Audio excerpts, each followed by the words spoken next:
الحمد لله الذي أنزل على عبده الكتاب ولم يجعل له عوجا وتبارك الذي جعل في السماء بروجا وجعل فيها سراجا وقمرا منيرا وأشهد أن لا إله إلا الله وحده لا شريك له وأشهد أن سيدنا ومولانا محمدًا عبده ورسوله أما بعد فأعوذ بالله من الشيطان الرجيم بسم الله الرحمن الرحيم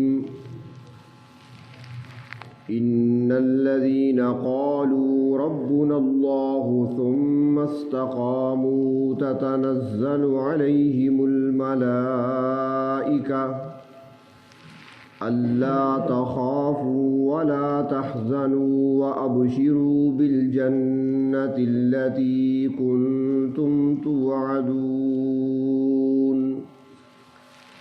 صدق الله مولانا العظيم مولاي صل وسلم دائما أبدا على حبيبك خير الخلق كلهم. قابل احترام بزرگوں اور عزیز دوستو، آج کے خطبہ جمعہ میں اہل سنت والجماعت کے چوتھے امام حضرت امام احمد بن حنبل رحمۃ اللہ علیہ کا ذکر خیر ہونا ہے. اس سے قبل 3 ائمہ کرام رحمہم اللہ کا ذکر تفصیل سے گزر چکا ہے.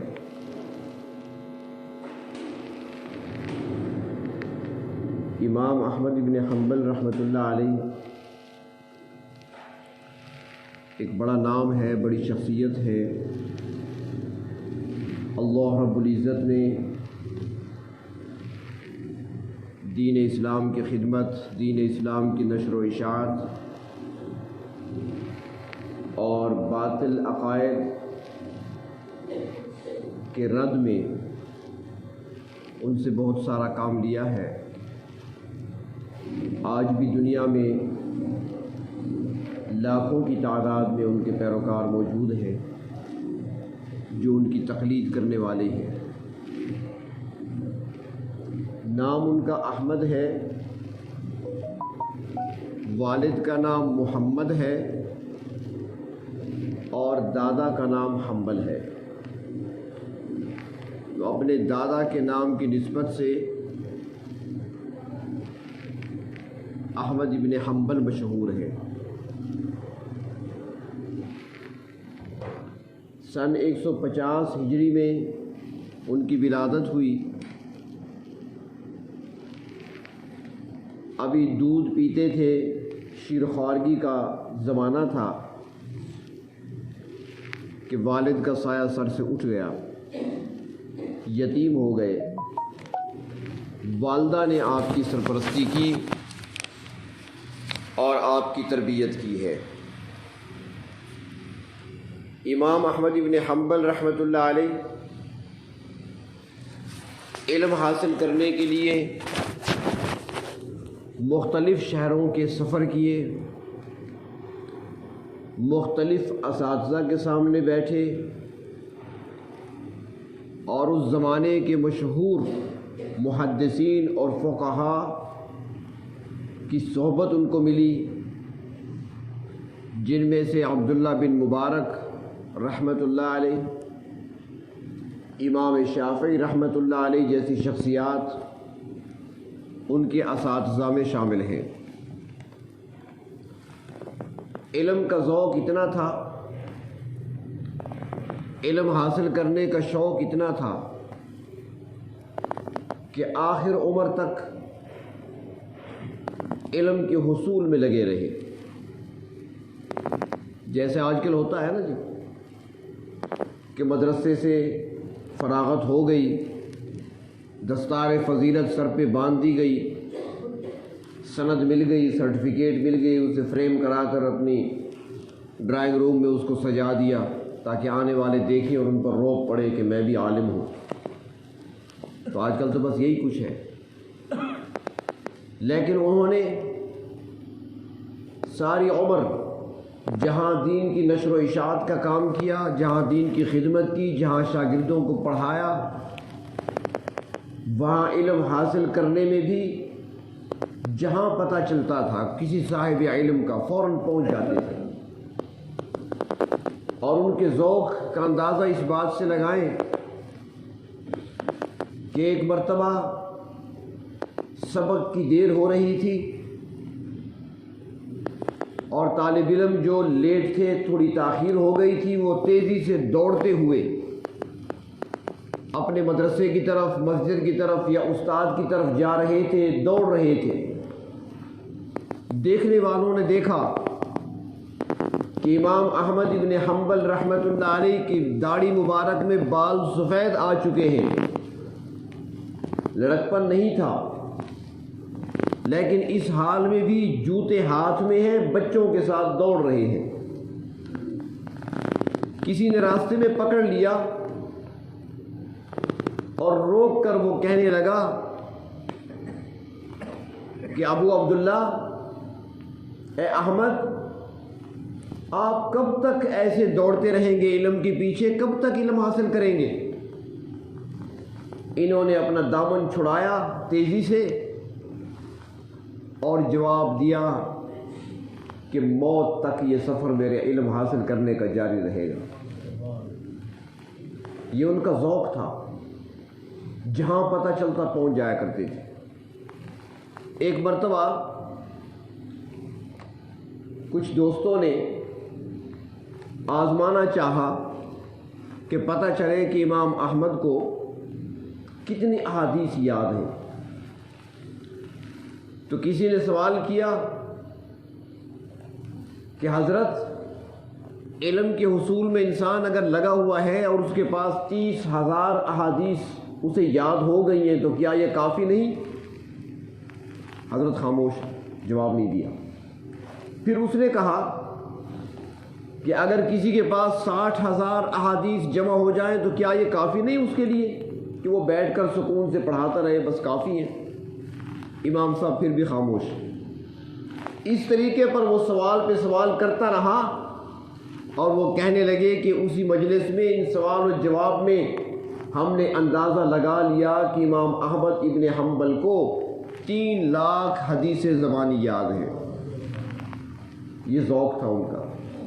اللہ رب العزت نے قوت حافظہ بھی دیا تھا، ذہانت بھی عطا فرمائی تھی، لیکن ساتھ ذوق بھی اتنا تھا۔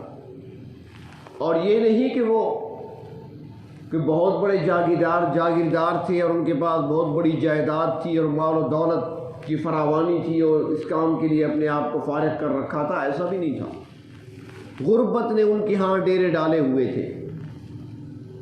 ان کو وراثت میں اپنے والد کی طرف سے اپنا ایک مکان ملا تھا جس میں رہائش رکھتے تھے، اور تھوڑی سی جائیداد ملی تھی۔ جو جائیداد ملی تھی ان کو حصے میں آئی تھی، انہوں نے وہ کرائے پہ دے دی تھی، اور اس میں سے جو کرایہ وصول ہوتا تھا اسی میں گزر اوقات ہوتی تھی، اسی پر گزارا تھا، اور وہ بھی کم مقدار میں۔ لکھا ہے کتابوں میں کہ ماہانہ ان کو جائیداد سے جو کرایہ ملتا تھا وہ 17 درہم تھے، اور یہ 17 درہم پر ہی اپنے گھر کا خرچ چلایا کرتے تھے۔ اور اس میں ایسے بھی ہوتا تھا کبھی کہ فاقے بھی ہو جاتے تھے، کھانے کو کچھ نہیں ہوتا تھا،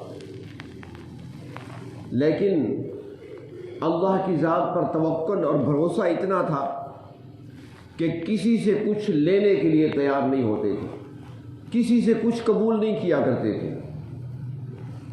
احتیاط اتنی ہوتی تھی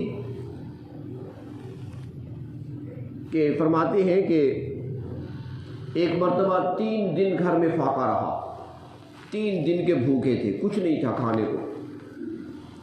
جب 3 دن فاقے میں گزار دیے تو اپنے ایک دوست کے پاس پیغام بھیجا کہ مجھے تھوڑا سا آٹا بطور قرض کے چاہیے، بطور قرض کے تھوڑا سا آٹا چاہیے۔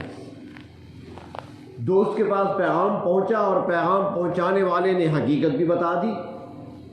جب انہوں نے سنا تو پریشان ہو گئے کہ 3 دن سے امام صاحب بھوکے ہیں، ہم پتہ بھی نہیں چلا۔ انہوں نے کہا آٹا تو دیں گے، ٹائم لگے گا اس کو گوندنے میں، پکانے میں۔ تو جو گوندا ہوا آٹا پڑا تھا جلدی سے اس کی روٹی بنائی اور وہ بھی ساتھ لے گئے تاکہ جلدی سے چیز پہنچ جائے۔ جب امام صاحب کے سامنے روٹی پہنچی تو فرمانے لگے کہ میں نے تو آٹا مانگا تھا بطور قرض، روٹی تو نہیں مانگی تھی، یہ روٹی کہاں سے لائے؟ میں قبول نہیں کروں گا۔ تو انہوں نے کہا کہ حضرت ہم نے سوچا کہ آپ بھوکے ہیں، 3 دن سے پریشان ہیں، یقیناً نکاہت ہوگی، کمزوری بڑھ گئی ہوگی، تو ہم اس لیے آٹا جو پڑا تھا آپ کے بیٹے عبداللہ کے گھر تندور گرم تھا، تو ہم نے عبداللہ کے گھر جو تندور گرم تھا اس پر جلدی سے آپ کے لیے روٹی لگا لی ہے۔ آٹا ہمارا ہے، تندور آپ کے بیٹے کا ہے۔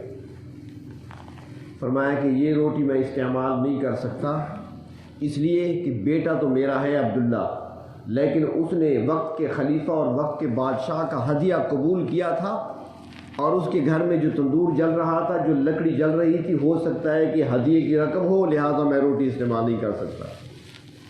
اتنی احتیاط تھی۔ آج تو ہم مولوی کہتے ہیں نا بھائی جہاں سے ہو، جس کا ہو، جیسا ہو، بس آئے، وہ احتیاط کیا کرتے تھے۔ ایک مرتبہ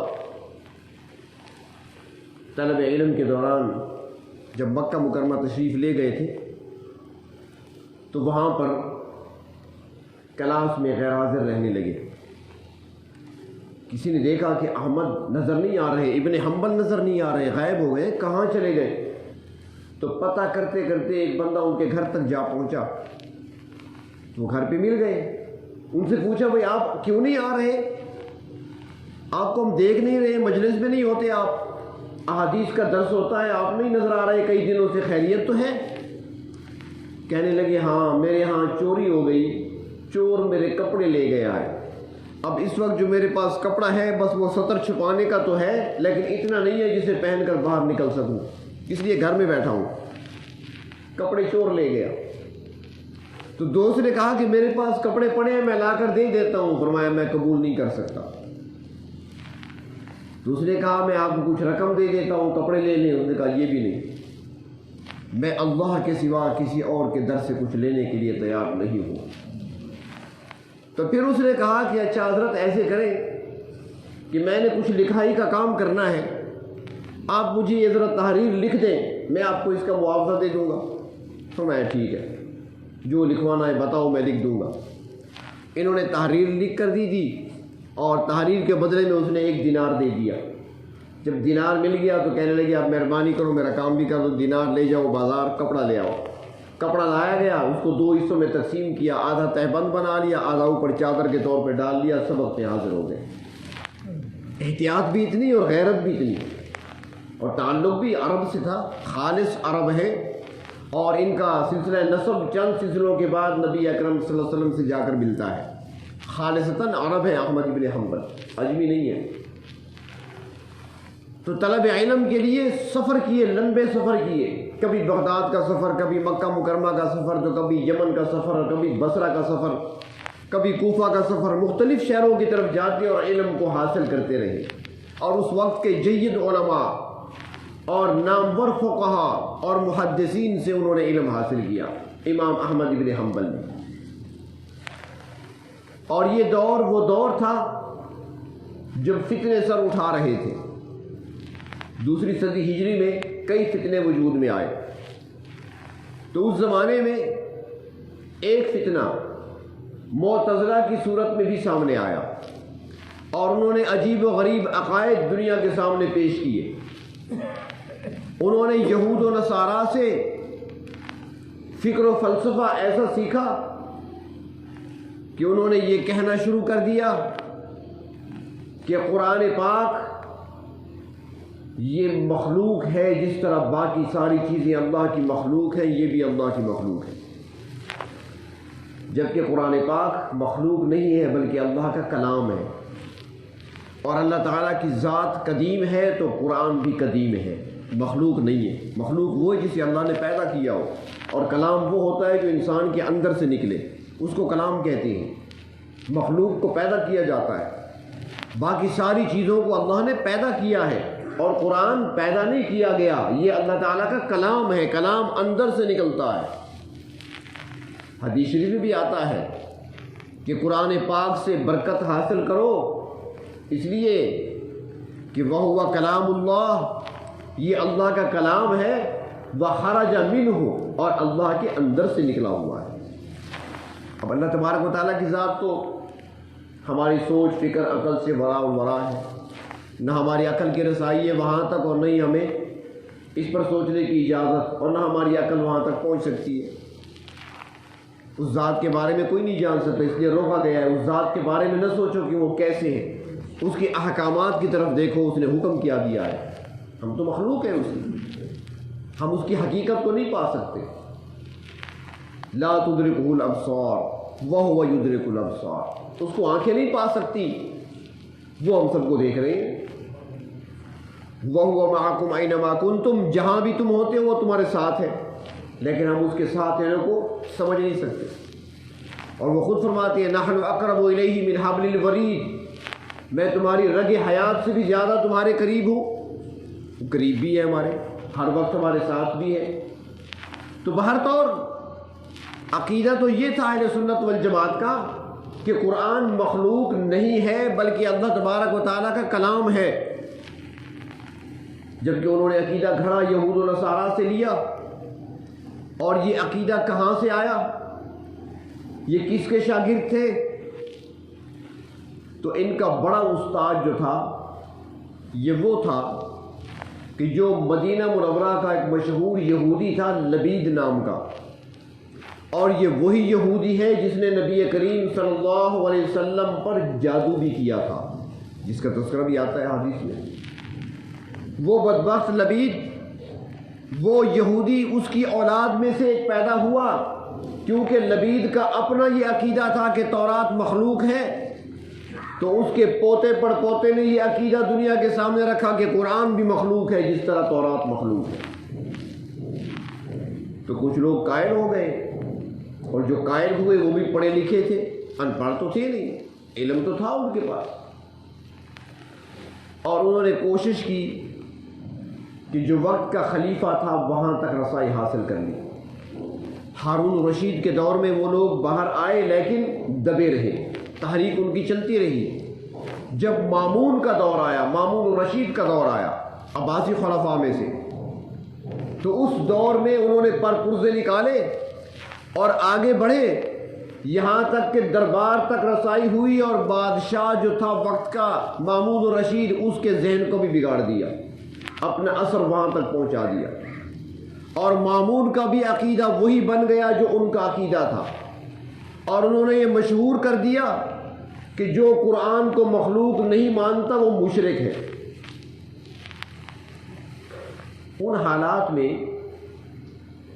علماء، فقہاء، محدثین دو حصوں میں تقسیم ہو گئے.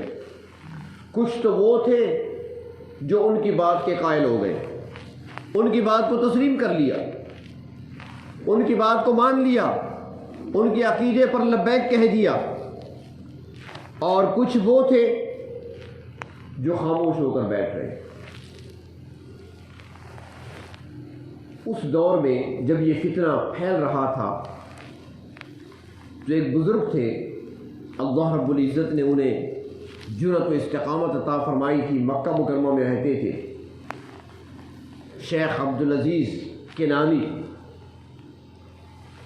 جب ان کو اطلاع ملی کہ سنتوں کو مٹایا جا رہا ہے، بدعتوں کو رواج دیا جا رہا ہے، کفر کو پھیلایا جا رہا ہے، چنانچہ وہاں سے مکہ مکرمہ سے اپنے بیٹے کو ساتھ لے کر روانہ ہوئے، بغداد پہنچے اور وہاں کی جامع مسجد میں نماز جمعہ ادا کی.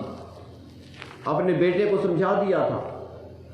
جب نماز جمعہ ادا ہو چکی تو ان کا بیٹا کھڑا ہوا اپنی صف میں، یہ پہلی صف میں تھے، وہ کھڑا ہو گیا.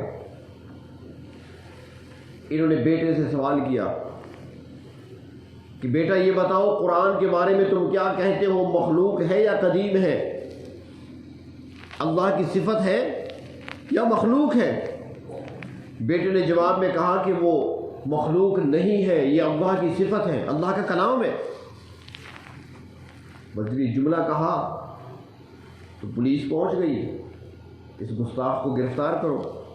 گرفتار کر لیے گئے، جو شہر کا کوتوال تھا اس کے پاس لے گئے، اس نے کچھ سوال جواب کیے، پھر کچھ آگے چلے، یہاں تک کہ بات مامون تک جا پہنچی۔ مامون نے کہا کہ میرے سامنے پیش کیا جائے اسے، یہ کون ہے جس کو اتنی جرأت ہوئی کہ میرے شہر میں آ کر سلطنت، میری حکومت، میرے عقیدے کے خلاف بات کرے، شرکیہ بات کا اعلان کرے۔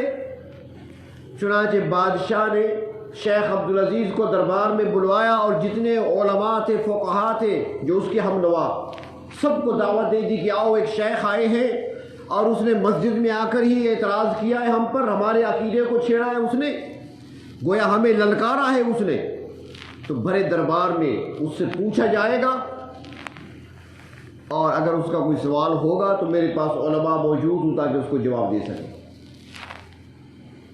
مامون کے دربار میں علماء فقہا سارے جمع ہیں، بڑی علمی شخصیات بیٹھی ہیں۔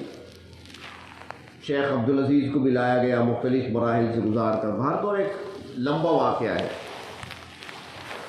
جب وہاں پر پہنچے تو ان سے سوال کیا گیا کہ ہاں بھائی تمہارا کیا عقیدہ ہے؟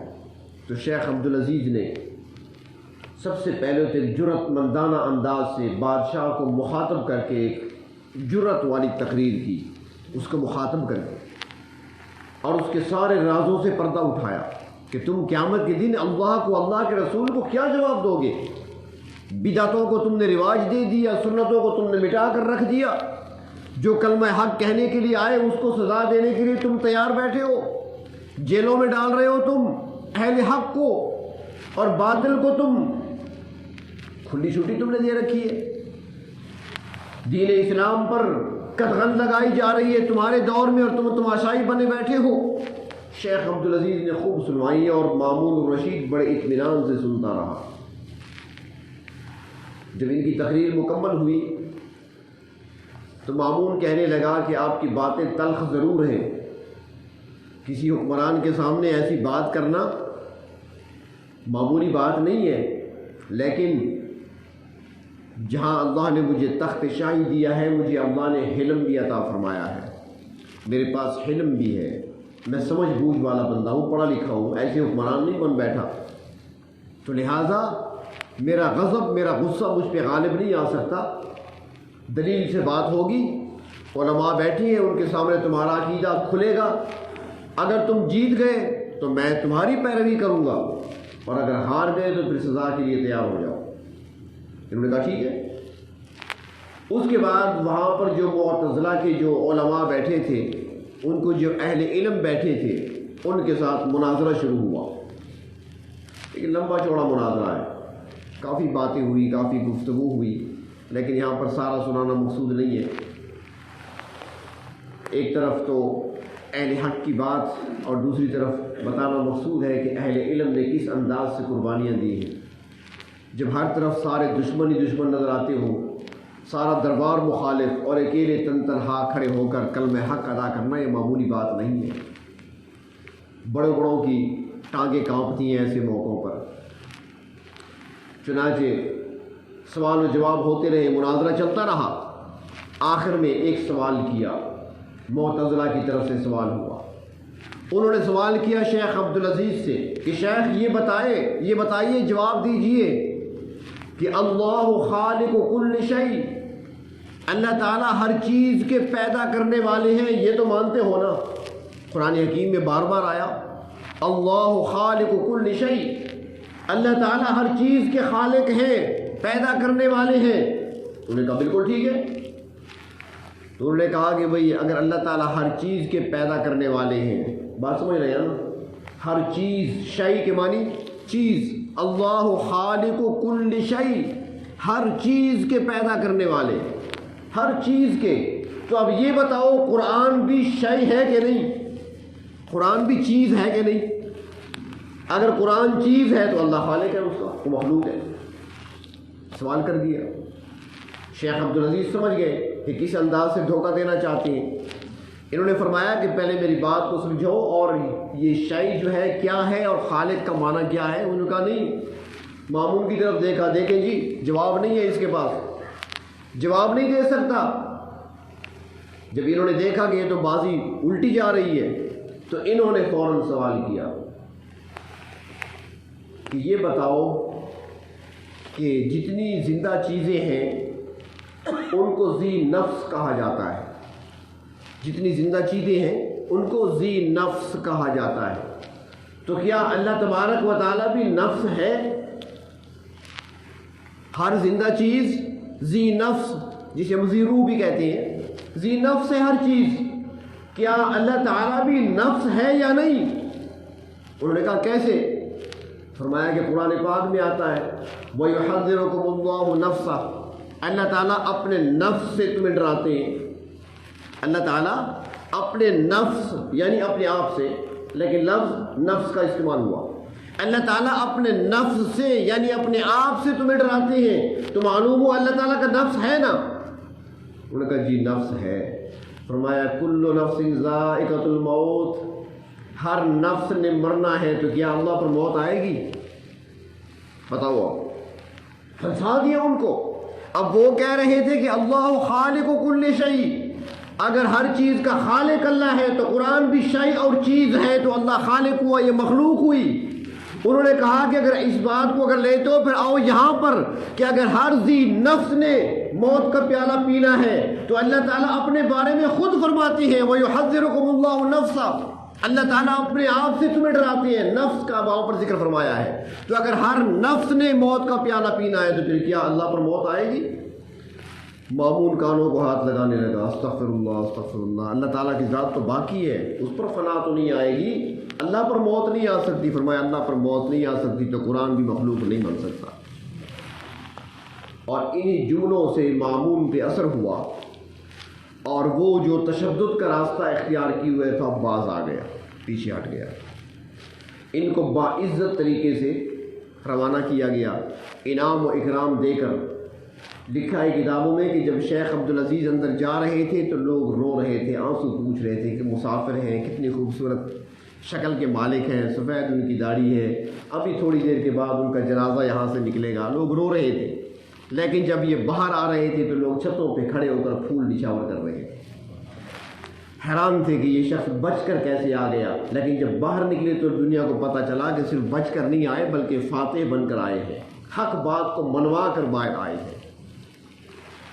چنانچہ مامون اس وقت رک گیا، لیکن جو درباری مولوی تھے اس کے ساتھ، ہوتے ہیں نا کچھ درباری، آپ بھی دیکھتے رہتے ہوں گے نیٹ پر، کچھ آ جاتے ہیں تعریفیں کرنے والے، جو حکمرانوں کی ہاں میں ہاں ملانے والے اور ان کو پتہ نہیں کہاں سے کہاں پہنچانے والے، کئی ہوتے ہیں، ہر دور میں رہے ہیں۔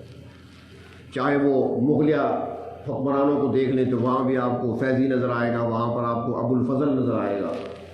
یہ معمولی لوگ نہیں تھے، اللہ نے بڑا علم دیا تھا، لیکن علم کو استعمال کہاں کیا گیا؟ دنیا کے حصول کی خاطر۔ تو بہر طور انہوں نے پھر مامون کا ذہن بگاڑنا شروع کیا اور اس کے ذہن میں یہ بات بٹھائی کہ بھئی یہ شرک ہے، اللہ کے ساتھ شریک ٹھہرانا ہے قرآن کو، اللہ کے ساتھ شریک کوئی نہیں ہے، وہ ذات لا شریک ہے۔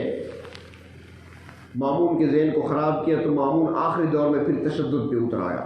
اس نے مختلف گورنروں کو لکھا کہ جو علماء وہاں پر ہیں ان سے پوچھو اور وہ جو جواب دیں وہ لکھ کر مجھے بھیجو، وہ کیا کہتے ہیں قرآن کے بارے میں، مخلوق مانتے ہیں کہ نہیں مانتے۔ چنانچہ ہر جگہ لکھا گیا، اور جب امام احمد بن حنبل رحمۃ اللہ علیہ کی باری آئی تو انہوں نے انکار کر دیا کہ میں قرآن کو مخلوق نہیں مان سکتا، یہ ہمارے عقیدے کے خلاف ہے، قرآن مخلوق نہیں ہے، یہ اللہ کا کلام ہے، یہ اللہ کی صفت ہے، اللہ تعالیٰ کی ذات بھی قدیم ہے، اس کا کلام بھی قدیم ہے۔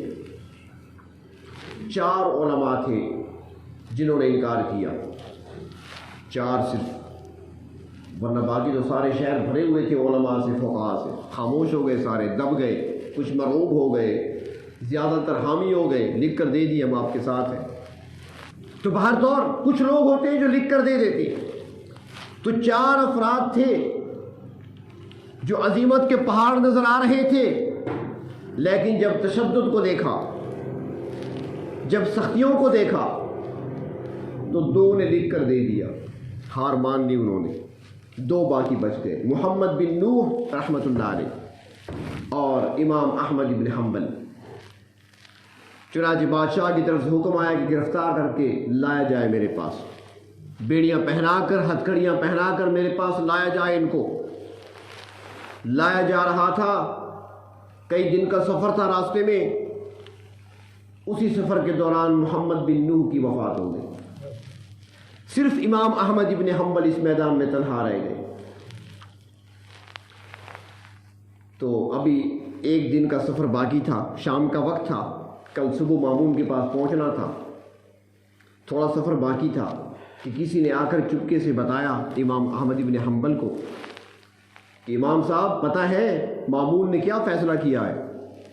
اس نے تلوار ہاتھ میں لے کر قسم کھائی ہے، اس نے قسم کھائی ہے کہ مجھے اللہ کے نبی کی قرابت داری کی قسم، میں احمد کی گردن اپنے ہاتھ سے اپنی تلوار سے اڑاؤں گا۔ وہ قسم کھا چکا ہے، آپ کو موت کے لیے لے جایا جا رہا ہے۔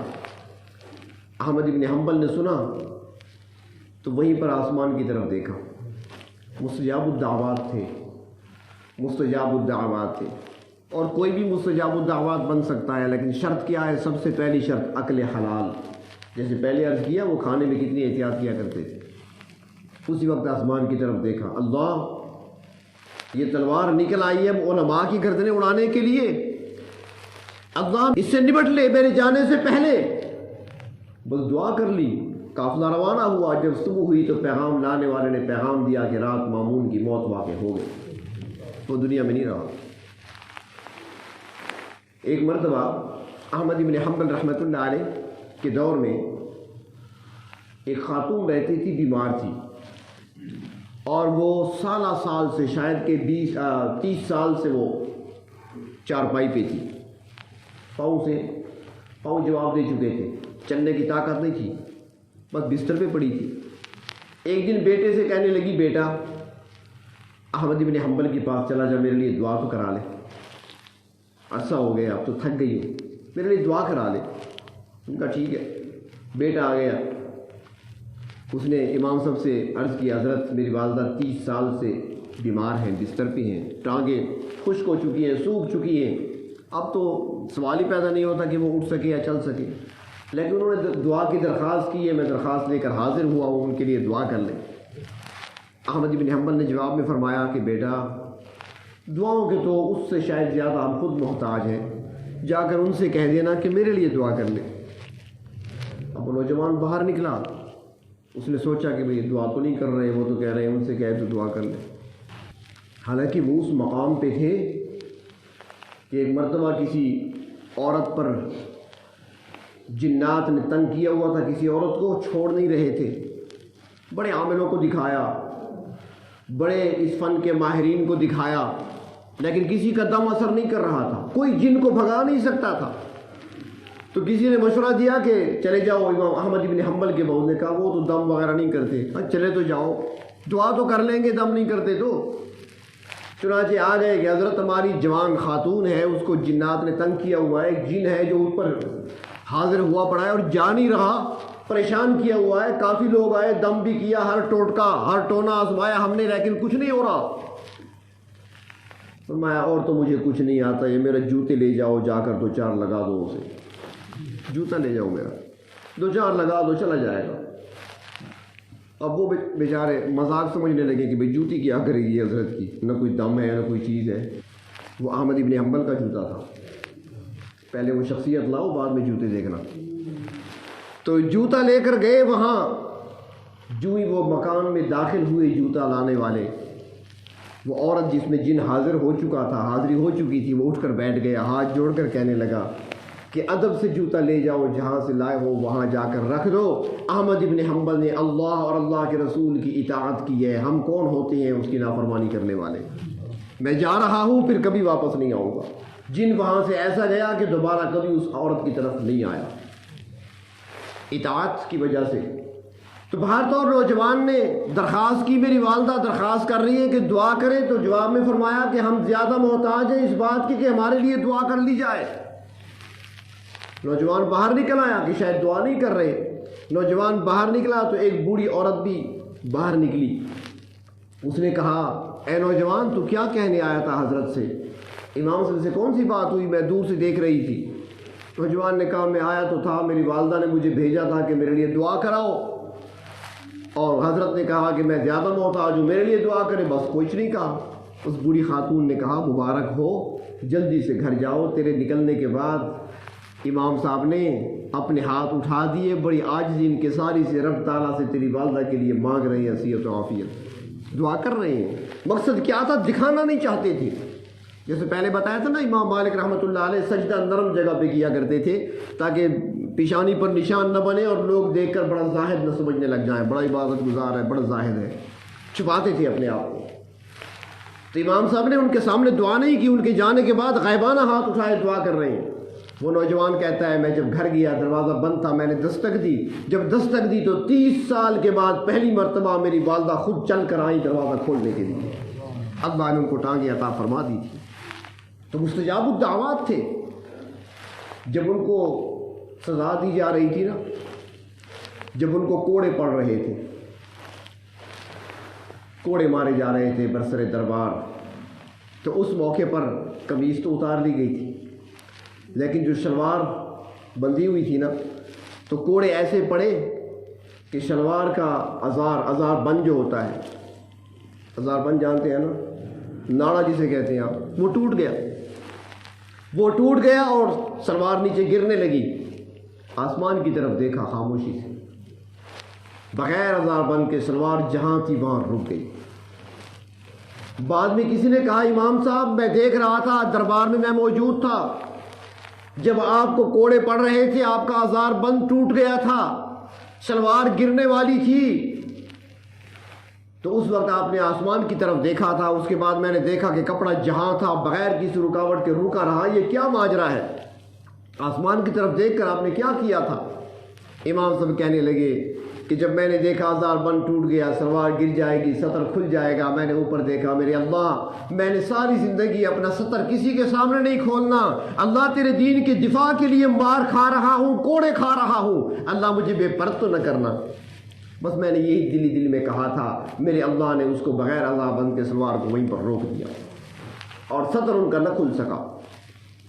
تو بہر طور مامون کے دور میں، اس کے آخری دور کے اندر تشدد شروع ہوا، لیکن امام صاحب کی دعا لے گئی اسے۔ اس کے بعد معتصم آتا ہے تو اس کے دور میں پھر تشدد بڑھتا ہے۔ اس کے بعد واسق آتا ہے تو اس کے دور کے اندر بھی پھر تشدد بڑھا، اور جتنے لوگ تھے ان کو سزائیں دی گئیں، کیونکہ وہ سمجھتے تھے کہ مشرک ہیں یہ لوگ جو قرآن کو مخلوق نہیں مانتے۔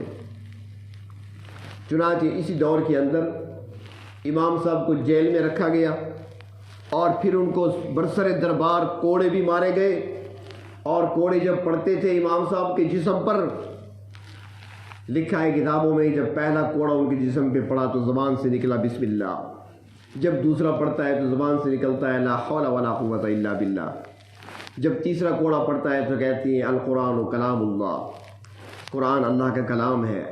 اور کوڑے ایسے نہیں پڑ رہے تھے، دربار میں مارے جا رہے تھے، اور چند کوڑے کھانے کے بعد امام صاحب بے ہوش ہو گئے، پھر انہوں نے انتظار کیا، جب ہوش میں آئے تو پھر مارنا شروع کیا، اور پھر ایسا بھی ہوا کہ کوڑے مارتے ہوئے، سزا جھیلتے ہوئے امام صاحب کی عقل جواب دے گئی تھی۔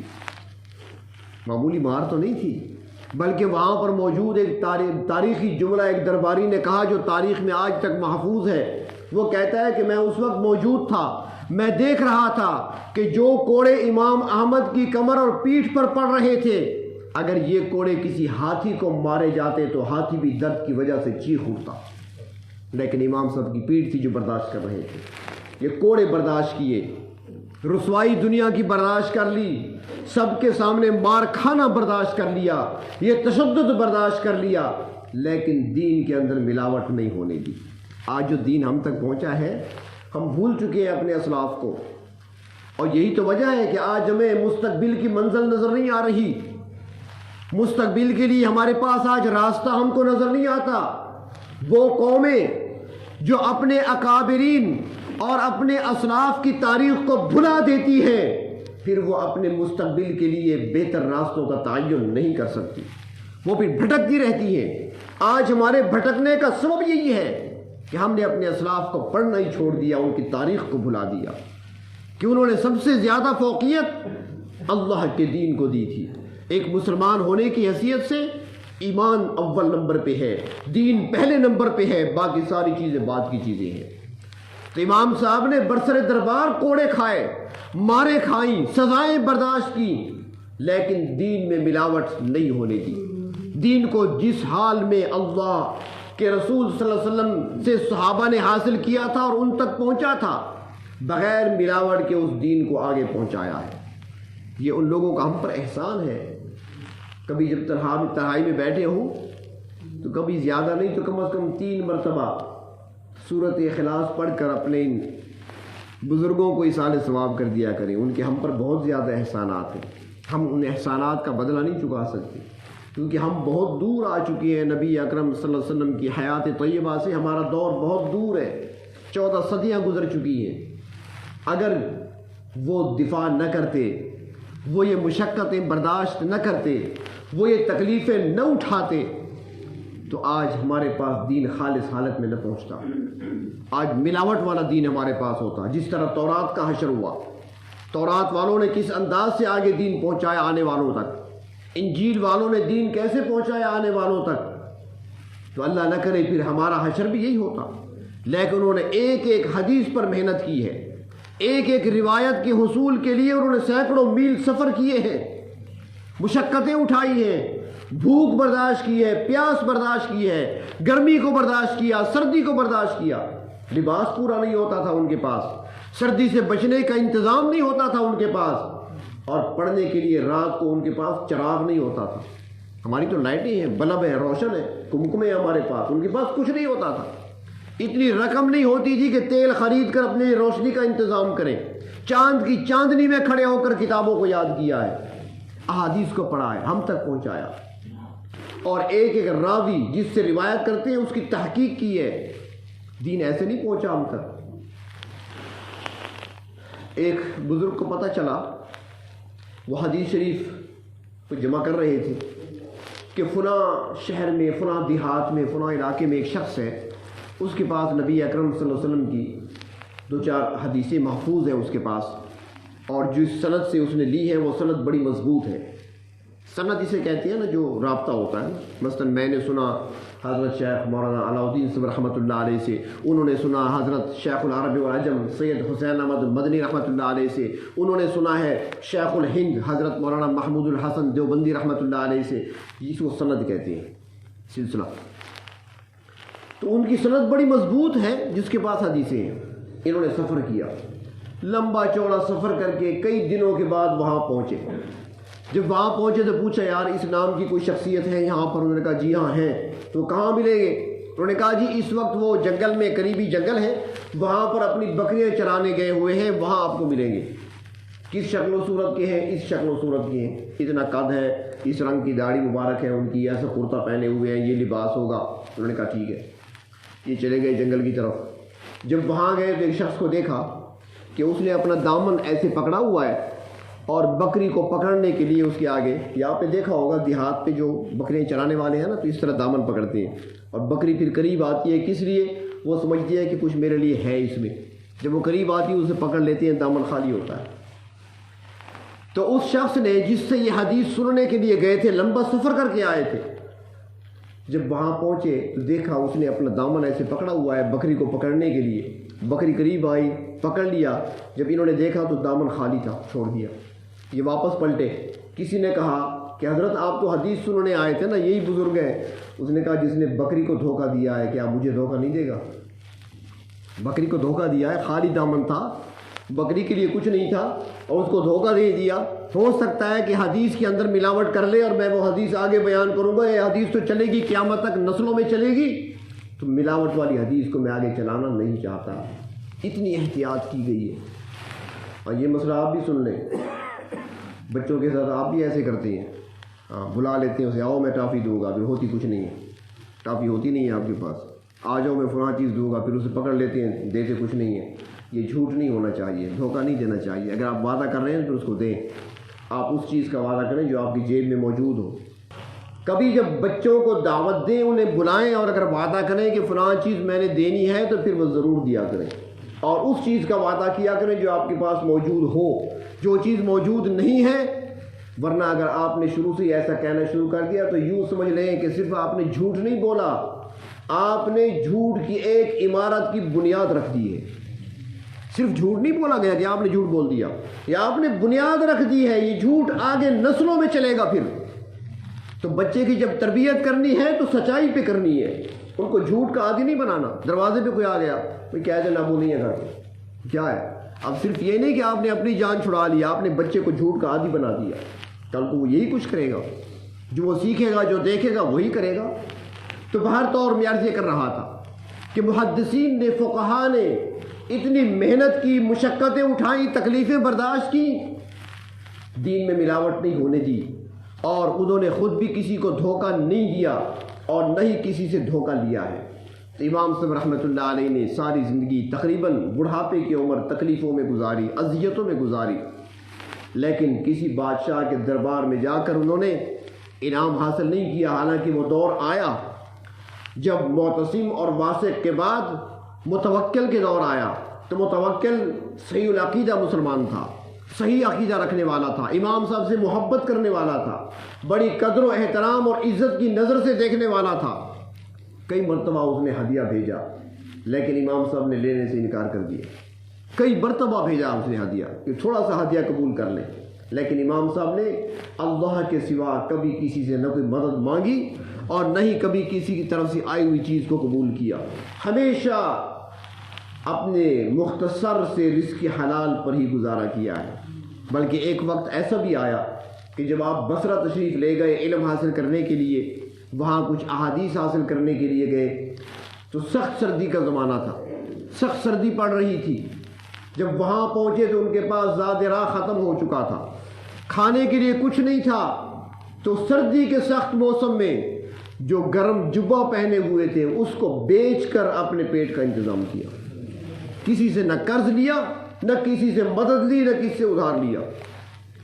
انہوں نے کبھی نہیں لیا، نہ کبھی قرض لیا، نہ کسی سے مدد لی، بلکہ اللہ کی ذات پر بھروسہ اور توکل کیا۔ جو اپنے پاس تھا بس اسی پہ گزارا کیا، لیکن دین حق کے اندر ملاوٹ نہیں ہونے دی، ہم تک خالص دین پہنچایا، اور اس لیے آج لاکھوں کی تعداد میں ان کے پیروکار موجود ہیں۔ اس وقت جو سعودی حکومت ہے یا حرمین شریفین کے جو ائمہ ہیں، سارے کے سارے احمد ابن حنبل کے پیروکار ہیں۔ اور یہاں پر یہ بھی عرض کروں کہ 4 ائمہ کا تذکرہ گزرا۔ سب سے پہلے امام اعظم جن کے ہم مقلد ہیں، امام اعظم نعمان بن ثابت جن کو ابو حنیفہ کہتے ہیں رحمۃ اللہ علیہ، ان کا ذکر ہوا۔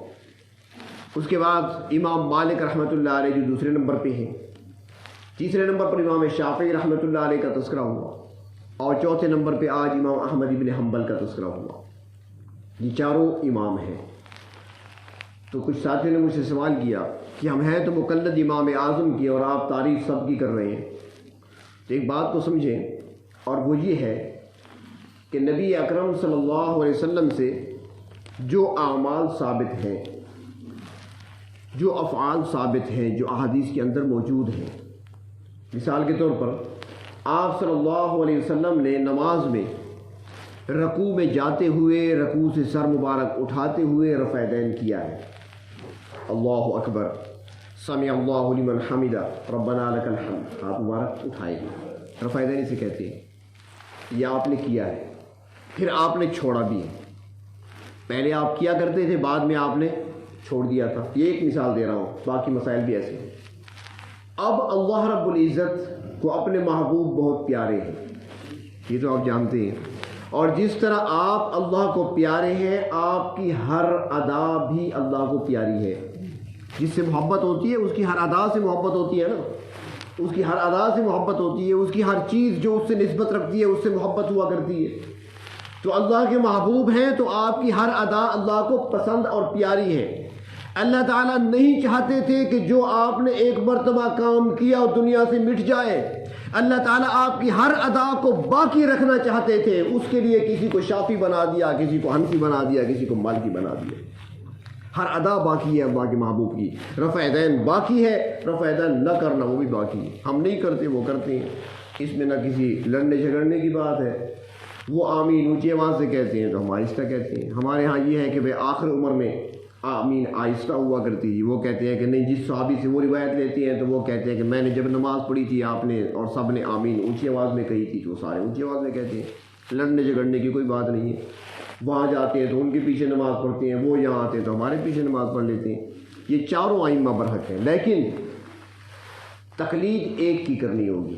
یہ میں شروع میں جب یہ عنوان شروع ہوا تھا تو میں نے عرض کیا تھا، تقلید صرف ایک کی کرنی ہوگی۔ یہ نہیں کہ کبھی شافی بن گیا، کبھی مالکی بن گیا، کبھی حنبلی بن گیا، ورنہ مشکلات میں پھنس جاؤ گے۔ مثال کے طور پر امام اعظم ابو حنیفہ رحمۃ اللہ علیہ کے نزدیک کسی کا خون نکل آیا جسم سے، وضو ٹوٹ گیا۔ خون جسم سے نکل آئے تو وضو ٹوٹ گیا۔ اب ایک شخص کا وضو خون نکل آیا، وہ کہے گا وضو ٹوٹا، وہ کہے گا نہیں میرا وضو نہیں ٹوٹا۔ کیوں نہیں ٹوٹا بھائی؟ میں بھی شافی بنتا ہوں۔ امام شافی کے نزدیک خون بہنے سے وضو نہیں ٹوٹتا، ان کے نزدیک خون نکلنے سے وضو نہیں ٹوٹتا۔ ہمارے نزدیک وضو ٹوٹ جاتا ہے خون نکلنے سے۔ اب وہ کہے گا کہ میرا خون تو نکل آیا، اب میں حنفی نہیں بنتا، میں شافی بنتا ہوں، بس وہاں پر وضو نہیں ٹوٹا۔ ٹھیک ہے، وہ جا رہا تھا مسجد، وضو نہیں ٹوٹا، خون نکل آیا، وضو نہیں ٹوٹا، میں شافی ہوں، اب مسجد جا رہا ہے۔ بیوی کھڑی تھی، اس کو ہاتھ لگا لیا، ہاتھ لگا لیا۔ امام شافی کہتے ہیں وضو ٹوٹ گیا، اب کیا ہو جائے گا؟ ہم کہتے ہیں نہیں ٹوٹا، وہ کہتے ہیں وضو ٹوٹ گیا۔ اب بیک وقت وہ کتنی بار امام تبدیل کرے گا مسجد تک جاتے جاتے؟ ابھی تو مسجد پہنچے ہی نہیں ہے نا، تو یہ مسجد تک پہنچتے ہوئے کتنے امام تبدیل کرے گا؟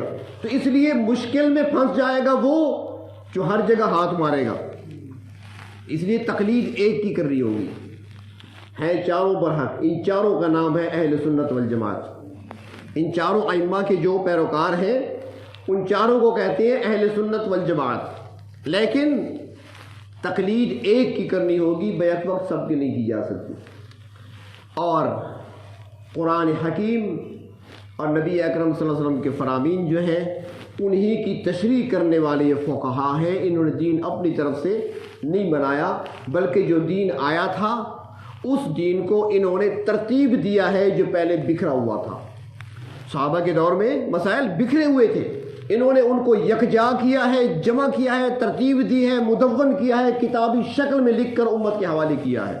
یہ خیال نہ رہے کہ دین اپنی طرف سے لے کر آئے ہیں، نہیں، انہوں نے دین کو جمع کیا ہے۔ جو پہلے بکھرا ہوا تھا، جو پھول بکھرے ہوئے تھے، ان پھولوں کو یکجا کر کے گلدستہ بنا کر امت کے سامنے پیش کیا ہے۔ اللہ تبارک و تعالیٰ ان نفوس قدسیہ کہ ہمیں سچی محبت نصیب فرمائے اور اپنے ان نیک بندوں کے نقش قدم پر ہمیں چلنے کی توفیق عطا فرمائے۔